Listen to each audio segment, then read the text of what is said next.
Netflix uncovers the shocking true story. I did mistakes and back in the days and all of these things. Again, what is swindling?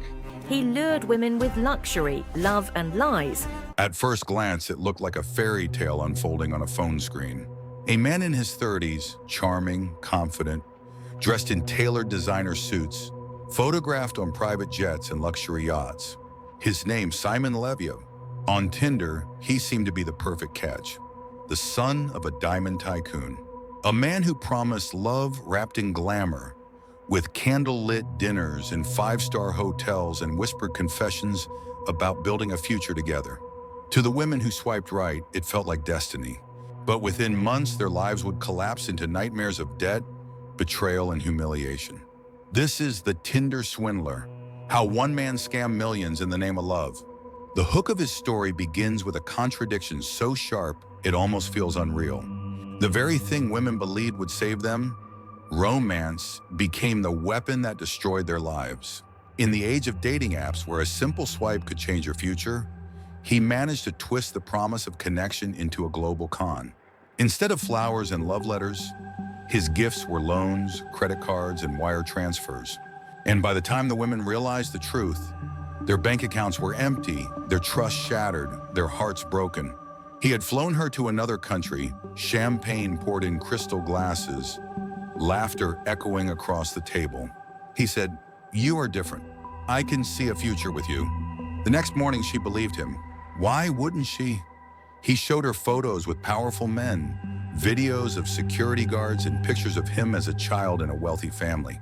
Everything checked out online. Nothing seemed wrong. And yet, behind the charm, every detail was carefully staged, every move rehearsed. The shocking twist? He wasn't Simon Leviev, heir to a diamond empire. His real name was Shimon Hayut, a convicted fraudster from Israel. And while these women thought they had found love, what they had really found was a predator who fed off affection, turning intimacy into currency. It all began with small requests, a plane ticket here, a hotel bill there, always with an urgent reason. My enemies are after me. I can't use my own cards. Please, just this once, help me. He promised he would pay it all back within days. He always paid back the first loan, just enough to build trust. And then, like a magician, he vanished the money into luxury cars, expensive clothes, and the next romantic target. By the time the scheme collapsed, experts estimated he had stolen over $10 million from women across Europe.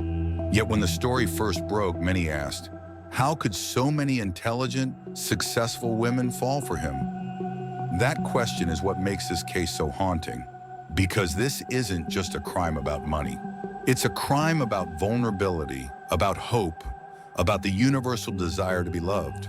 You meet someone who seems to know your soul.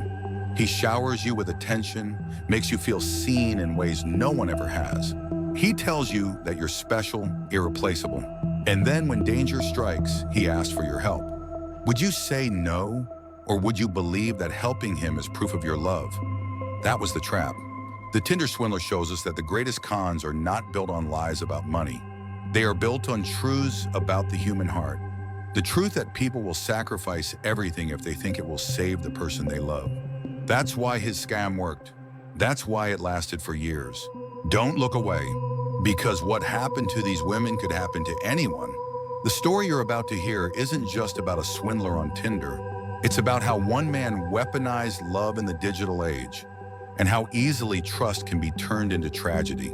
Stay with us, because the truth behind Simon Leviev's empire of lies is stranger, darker, and more devastating than you can imagine. Before he was the so-called Prince of Diamonds, before his face was splashed across newspapers as the Tinder Swindler, Shimon Hayut was simply a boy from Israel. Born in 1990, raised in Bnei Brak, he grew up in a community where appearance often masked reality. His childhood wasn't one of wealth and privilege, but of restless ambition. From an early age, people around him recalled, he seemed fascinated with luxury. Designer logos, fast cars, the glimmer of status, all of it drew him in like a moth to flame. He didn't have the money, but he had imagination, and that imagination soon twisted into deception. By his teenage years, he had already been accused of forging checks and stealing identities. Small crimes at first, enough to raise eyebrows, but not enough to stop him. He slipped out of school, left home, and sought a faster way to live the life he felt he deserved. When he moved to Finland in his early 20s, the game escalated. There, authorities later discovered, he scammed local families by posing as a babysitter. Parents trusted him with their children. Instead, he used their credit cards, emptied accounts, and left behind broken trust. By 2015, he was arrested and sentenced to prison in Finland for fraud. He served a short time, then returned to Israel. But he didn't stay long. Facing charges back home, he fled again, remaking himself under a new identity. That was the beginning of Simon Leviev. With a new passport, a new name, and a carefully constructed persona, he attached himself to one of the world's most powerful industries, diamonds. He claimed to be the son of Lev Leviev, the billionaire known as the King of Diamonds. In truth, he had no connection to the Leviev family at all. But the brilliance of his lie lay in how believable it sounded. Photoshopped images, fake business cards, staged social media posts. All of it created an illusion so convincing that even the most cautious could fall for it. On Tinder, the illusion blossomed. He didn't swipe aimlessly. He targeted women who were successful, independent, often well-traveled, women who had the financial stability to support a lavish lifestyle. To them, Simon appeared as the perfect match, wealthy enough to provide, but vulnerable enough to need companionship. And so, matches turned into dates, dates into whirlwind romances, and whirlwind romances into financial devastation. But to understand how it worked, we must first look at the world he operated in. Dating apps in the mid-2010s weren't just about casual encounters. For many, they symbolized hope, a way to cut through loneliness, to find connection in a world moving faster and faster. For women in their 30s and 40s, successful in careers but yearning for intimacy, Tinder offered a new beginning. Simon exploited that hope with surgical precision. He mirrored what his matches wanted. If a woman valued family, he spoke of his parents' diamond empire and his longing to build one of his own. If she valued adventure, he whisked her onto private flights. If she valued security, he staged danger, weaving tales of enemies and threats, making her feel that helping him was both love and survival. He wasn't just selling a dream. He was selling an identity tailored for each woman he met. Every romantic gesture was an investment. Every bouquet of roses, every flight, every lavish dinner. It wasn't generosity. It was bait, paid for with money stolen from the last victim and designed to impress the next. He built what investigators later called a Ponzi scheme of the heart. And at its core was not greed alone, but performance. Shimon Hayut wasn't living a double life. He was living a scripted one, every line rehearsed, every photograph carefully staged. And yet what made the con truly powerful was not the luxury, it was the intimacy. In late-night messages, he shared secrets, fears, and promises. He called at odd hours, sent selfies from airport lounges, whispered about futures that seemed so real. His victims didn't just see him as a partner. They saw him as a soulmate. That was the genius and the cruelty of Simon Leviev. But beneath the surface of his polished world, cracks were already forming. Some women noticed inconsistencies, stories that didn't add up, receipts that didn't match, shadows in the background of his photos that raised questions. Still, they pushed aside doubt, because love once planted grows even in rocky soil. Behind the sparkle of diamonds, behind the smiles on Instagram, there was always a secret waiting to erupt. A secret that would eventually shatter not just his victims, but Simon himself. For every illusion, there comes a moment when the curtain slips. For Simon Leviev, those moments were the cracks, tiny details that hinted at a darker truth.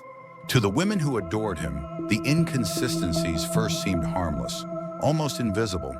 But in hindsight, they were the warnings of an unraveling con. One woman remembered how Simon always had bodyguards nearby, speaking in hushed tones about enemies tracking his every move. At first, it felt thrilling, like living inside a movie. But soon questions emerged. Why would a billionaire's son, heir to a diamond fortune, travel constantly with so little security? Why were his enemies everywhere, yet never visible? Another victim noticed the rhythm of his requests. The danger always struck at the most convenient times, when the relationship was at its most intense, when trust was at its peak. "I need you," he would say, sending photos of bloodied security guards, audio messages filled with panic. But the images, though shocking, began to feel staged. The same guard appeared in multiple photos, always in dramatic settings. The wounds looked real, but never too real. The financial inconsistencies were harder to ignore. Simon flashed designer clothes and luxury cars. Yet he often needed to borrow small sums for flights, hotels, or emergencies. If he truly had millions, why couldn't he cover these expenses himself? The contradictions gnawed at the edges of trust, but love has a way of silencing reason. To friends and family of the victims, warning signs were obvious. They asked us, why is he always in crisis? Why does he need your money? But the women defended him. They saw his vulnerability as proof of authenticity. After all, who would expose their fears, their weaknesses, unless they truly trusted you? That belief, that intimacy meant honesty, blinded them. As the months went on, the cracks widened. Some victims discovered that Simon's stories didn't match across conversations. He told one woman he was in Moscow, another that he was in Athens, all while his Instagram showed him in a different city entirely. His business meetings seemed endless, yet never produced results. When questioned, he always had an answer, delivered with such confidence that doubt seemed foolish. Simon didn't just manipulate emotions. He manipulated doubt itself. He made questioning him feel like betrayal. If you asked too much, you risked losing him. And for women who believed they had found love, losing him felt worse than losing money. The emotional toll was devastating. Victims spoke of sleepless nights torn between suspicion and devotion. One described sitting alone at midnight, scrolling through bank statements, feeling her chest tighten with panic. She wanted to believe him, but numbers didn't lie. Another said she ignored calls from her parents, ashamed of the mounting debt, too embarrassed to admit what she had done. The chains are invisible. There are no locked doors, no handcuffs. Only promises, fears, and the desperate hope that tomorrow will make sense of today's chaos. Could this tragedy have been prevented if someone had listened sooner? If banks had flagged unusual loans? If friends had pressed harder? If the women had trusted their instincts? Would Simon's empire of lies have collapsed before it grew so large? Or was the con inevitable, born from a culture where wealth and status blind us to danger? The cracks were always there. They just weren't loud enough to be heard until it was too late. The tragedy of Simon Leviev's scheme wasn't a single night or a single lie. It was a slow-burning collapse, a trap that closed tighter with every promise, every loan, every whispered declaration of love. For the women who trusted him, the breaking point came like a storm, sudden, violent, and devastating.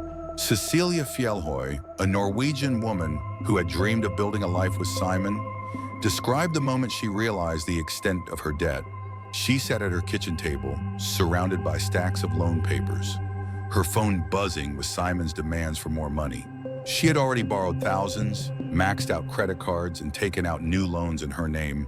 Still, he insisted that enemies were closing in, that only her help could save them both. Cecilia's heart told her to believe him, but her bank account told her she was drowning. The pressure was relentless. Simon never gave his victims space to think. Calls came at all hours, messages filled with urgency. "My life depends on you." One moment he was tender, calling them his soulmates.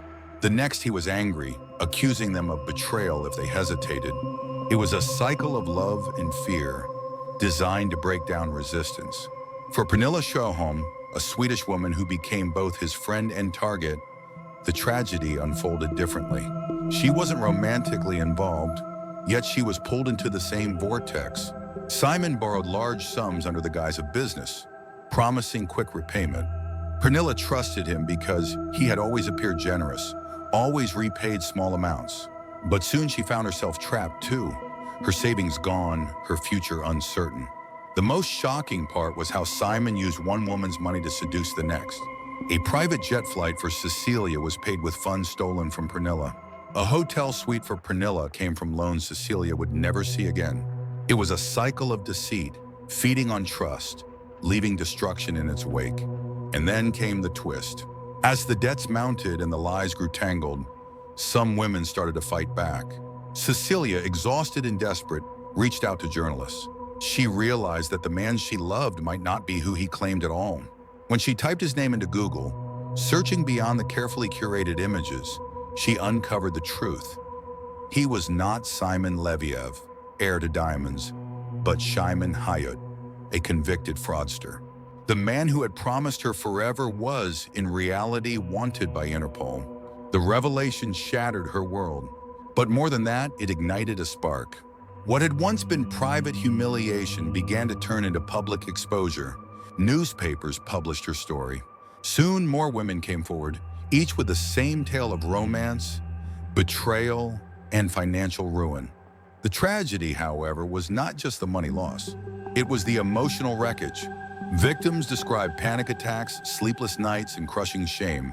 They felt complicit in their own downfall, too embarrassed to tell family or friends. Some even contemplated ending their lives, believing there was no way out of the mountain of debt. This is where the story transforms from private despair to public outrage. The image of a glamorous billionaire suitor gave way to the face of a predator, exposed by the very women he had deceived. Yet even then, the damage was irreversible. Credit scores destroyed, trust shattered, futures derailed. Simon Leviev's tragedy was not measured in dollars alone. It was measured in tears and broken dreams, in the cruel irony of love weaponized as a tool of destruction. By the time journalists connected the dots and exposed his true identity, Simon Leviev's empire of lies was already crumbling. Headlines screamed across Europe, "The Tinder Swindler, the billionaire who never was." Women from Norway, Sweden, Finland, and beyond stepped forward, their voices united in outrage. For the first time, the man who had hidden behind luxury hotels and private jets found himself cornered not by enemies of his invention, but by the truth. Interpol issued a red notice. Airports flagged his passport. His carefully constructed persona unraveled in real time, as photos of him smiling in nightclubs were replaced with mugshots across international media. The man who had once seemed untouchable was suddenly on the run. And yet, when Simon was finally arrested in Greece in 2019, the fallout was not what many expected. After years of deception, after millions of dollars stolen, his trial did not center on the global scam. Instead, Israeli authorities prosecuted him for earlier fraud charges: forged checks, stolen identities, small-scale cons that predated his Tinder scheme. Victims across Europe were stunned. How could a man who left women bankrupt and traumatized face only a fraction of justice? In court, Simon appeared calm, dressed neatly, smiling at cameras. He denied the larger accusations, framing himself as a misunderstood businessman. His lawyers argued that he never forced anyone to give him money, that his victims made choices, driven by love and trust. Some onlookers shockingly agreed. They saw him not as a predator, but as a product of a society obsessed with wealth and appearances. Was he a criminal, or simply a mirror reflecting our collective hunger for glamour? The prosecution, however, painted a starkly different picture. They described a man who preyed on emotional vulnerability, who orchestrated a Ponzi scheme built on intimacy. They reminded the court that this was not about bad decisions, but about deliberate manipulation. The women were not foolish. They were deceived. The verdict was anticlimactic. Simon was sentenced to 15 months in prison, served only 5. 5 months for millions in damages, for lives derailed, for trust annihilated. When he walked out of prison in 2020, he returned not in shame, but in style, luxury cars, Instagram posts, rumors of new ventures. It was as if justice had barely touched him. This became the mini hook that reignited public anger. While his victims struggled with crushing debt, Simon Leviev was free, smiling, even profiting from his notoriety. The Netflix documentary that bore his name skyrocketed him to global infamy, but it also revealed a loophole in justice. Fraud across multiple countries proved too complex to prosecute fully. He had scammed millions, yet faced minimal punishment. Public opinion fractured.